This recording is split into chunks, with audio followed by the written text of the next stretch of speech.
So a little further on Golgotha, which is our death, our rebirth, our resurrection, and let's go back to Jesus as an actual factual figure. We're finding that 2,000 years ago wasn't even that long ago. And we see evidence of all sorts of writings and architecture that either prove the existence or disprove the existence of a certain individual. And I have yet to see any proof of Jesus as a specific individual that isn't either a Masonic creation or having been a Masonic figure himself. But I think that that's where Christians and their faith on the King James Bible exclusively, which is like the Bible, what, 10.0? How many different versions of the Bible were there? I mean, when we are getting even more codices and scriptures that aren't part and parcel to the Nag Hammadi or the Dead Sea Scrolls, and are these sort of phantom ghost floating codices that reveal even more of a broader spectrum of these stories in allegory that are, it's a Bible, but it's a bibliography. How do we display and tell people in the future the parables, the stories that allowed us, past peoples, a transcendence? And so Jesus as the carpenter. Carpenters have to work a lot.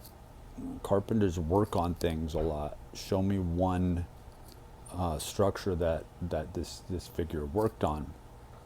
But then when we go back to Zarathustra, when we go back to the Zoroaster, and we see someone who lived pure, and the story is so well documented, and his entire lifetime of what happened, but this is going back 3,500 years ago in Persia, right? So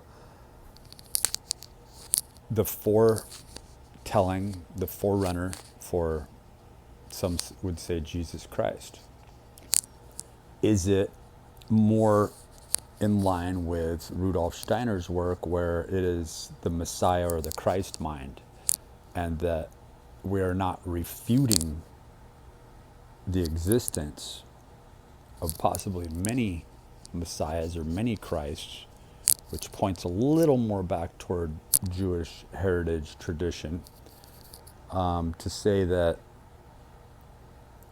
the bold, unapologetic quest to first be seen as this selfish derelict is how, I mean, if you think about the works that were being done by Christ and his disciples, and whether or not you're going to place Mary in that category, which in the Gospel of Mary, Jesus quite clearly claims that she's on the crew, And then you see the floater that is Judas Iscariot. You see Jesus as a floater. You see this trifecta between those three characters, between those three personas of the selfless self. Mary, I'm giving up my femininity. I'm giving up my biological female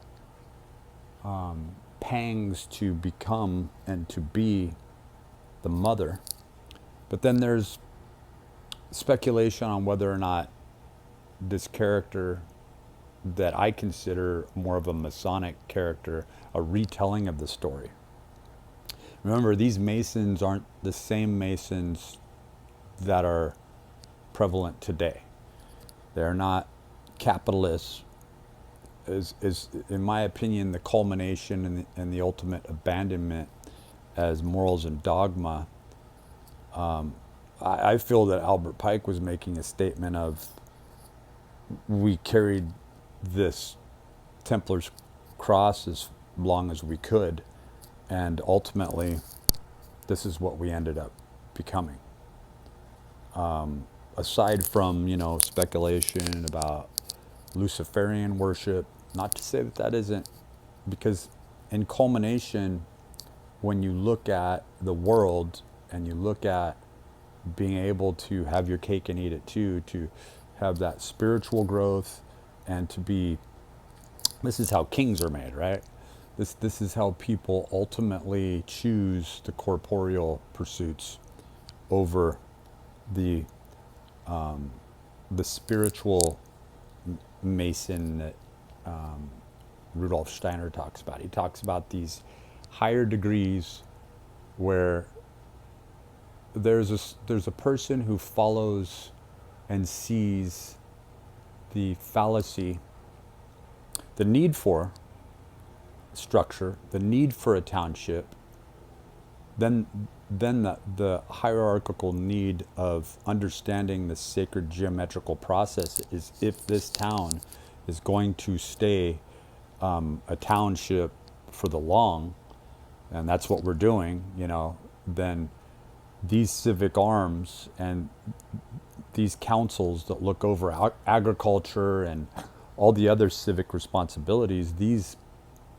various arms have to be encapsulated in such a sacred geometrical structure of a township where this is where the temple will be placed. And this many steps away, with the average human foot size and the average human gait, this many steps away is going to be where the library is. And through this adjacency, this is where the theater will be, and so on. And so this is where a matriculation of minds and the culmination of minds at certain times through the day, through the year, where these energies of mind are culminate. And fancifully, in our society, people just play with things. They play with the idea of being the thespian for a day, or they take it as far as they need to.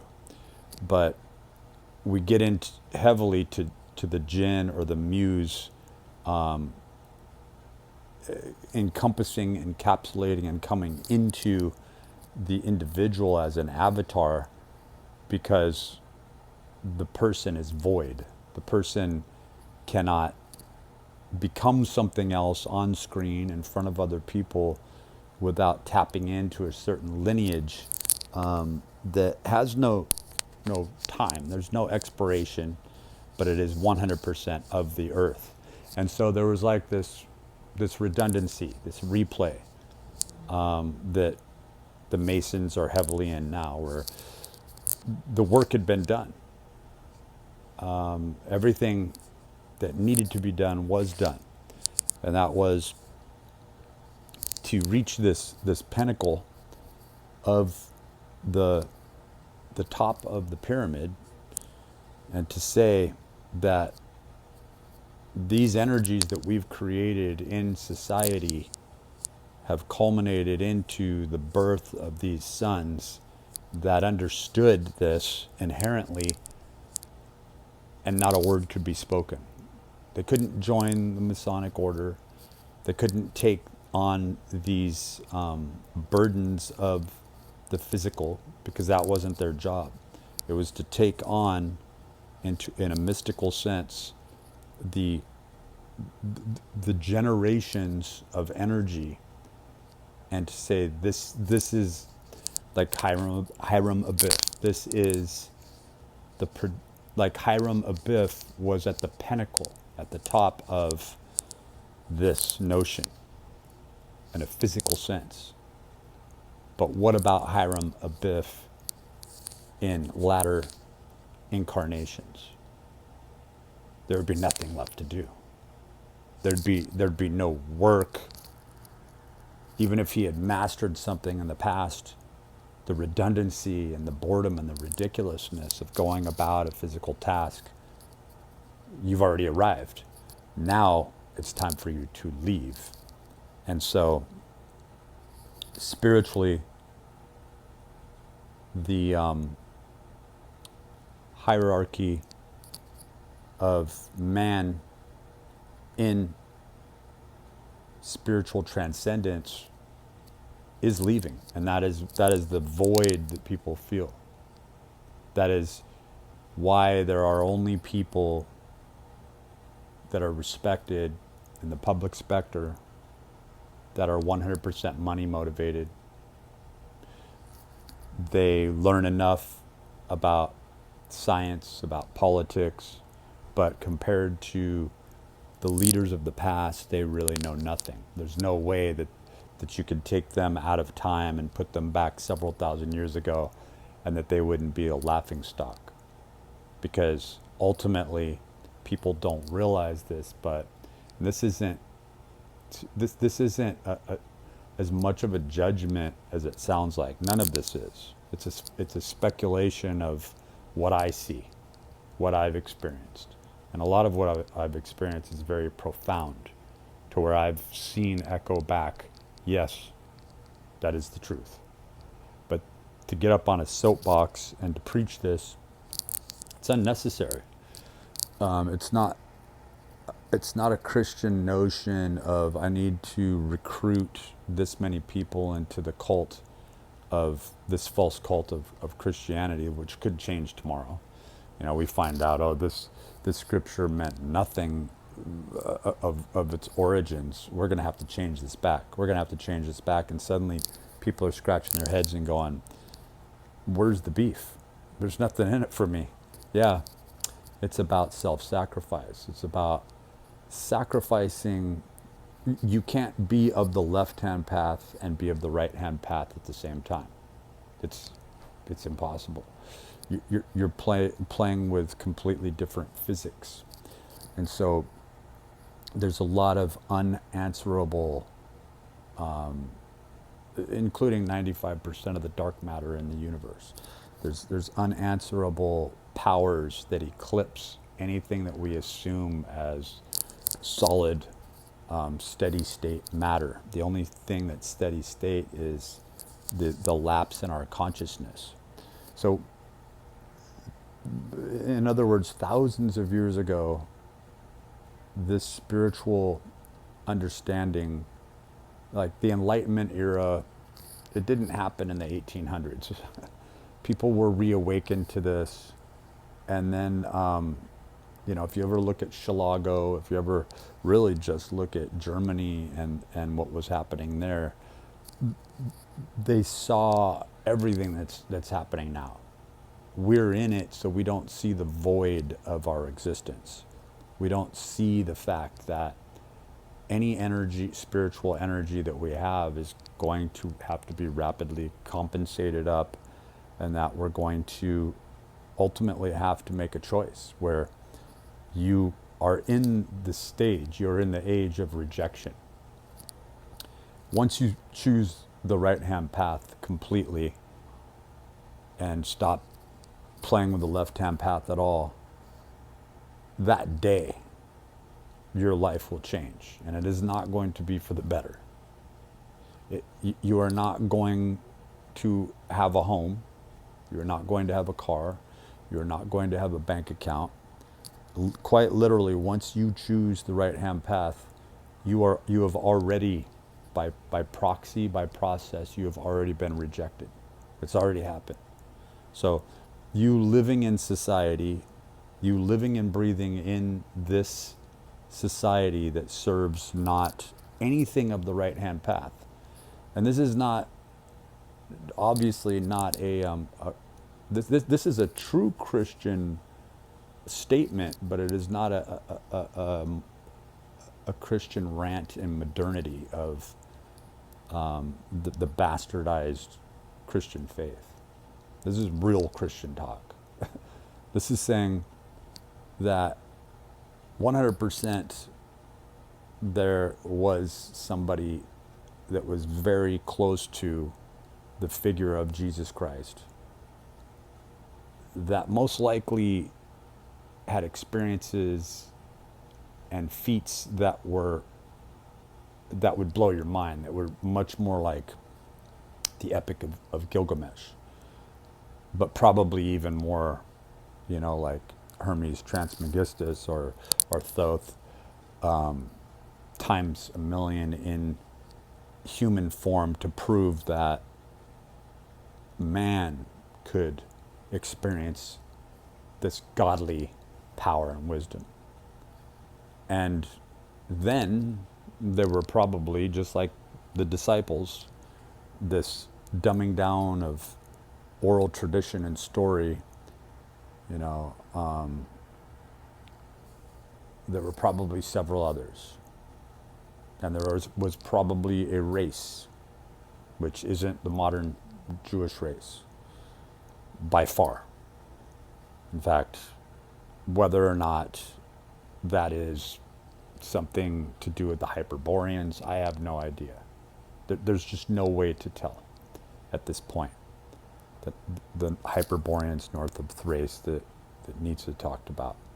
There's just, if it was Atlantis, we don't know. Maybe those scripts are completely lost, And if we're looking for something that can never be recovered, we have to look at not the field around us, but we have to be able to tap into a knowing, a gnosis of, I may not know what happened throughout history, but I know where I am from a spiritual sense. And then I know who I am, and I know my identity in Christ, but for me to use the term, I heavily love to hear positive things about Jesus Christ, because that's the only thing that's pervading out here of this amazing story that had been spoken of and talked about. It's going back many thousands of years, much further back than 3,500 years. The Son of God, the Son of God. Think about how profound that is. That an enlightenment can exist within you. That there was probably a lineage that carried that torch. And that's what the Templar's secrets were all about. And then we get into the fact that Jesus Christ could have been the tip of that, like the spear, the tip of the spear. It happened. Whether or not it happened then, whether or not it's being manipulated, we just don't know from historical antiquity. There's been too much put into blocking it, but what we can find out, what we can know, is that whether or not that experience can exist in us, and that we're not going to be running out in the streets and saving anyone. This is a dead world. We would be very, very, very lucky to experience that. We are not in a golden age. We are in an age where the fuselage has dropped off, and this carnal, corporeal existence of death can no longer house us. So you have to decide which side you're going to be on.